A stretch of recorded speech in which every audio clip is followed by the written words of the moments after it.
మరో కీలక నిర్ణయం తీసుకుంది. పశ్చిమాసియాలో సంక్షోభం వేళ వెండి దిగుమతులపై ఆంక్షలు విధించింది. స్వేచ్ఛా విధానం నుంచి పరిమిత విధానానికి సవరించింది. ఈ నిర్ణయం తక్షణమే అమల్లోకి వస్తుందని కేంద్రం స్పష్టం చేయడం జరిగింది. ఆంక్షల విభాగంలో ఉండే వస్తువులు దిగుమతి చేసుకోవాలంటే తప్పనిసరిగా ప్రభుత్వ లైసెన్స్ పొందాల్సి ఉంటుంది.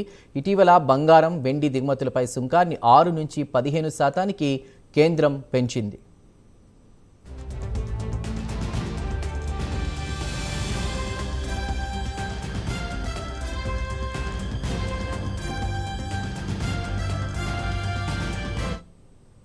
కేంద్ర ప్రభుత్వం మరో కీలక నిర్ణయం తీసుకుంది. పశ్చిమాసియాలో సంక్షోభం వేళ వెండి దిగుమతులపై ఆంక్షలు విధించింది.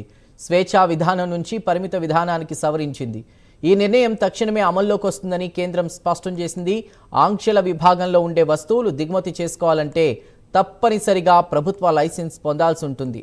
ఇటీవల బంగారం, వెండి దిగుమతులపై సుంకాన్ని 6 నుంచి 15% కేంద్రం పెంచింది.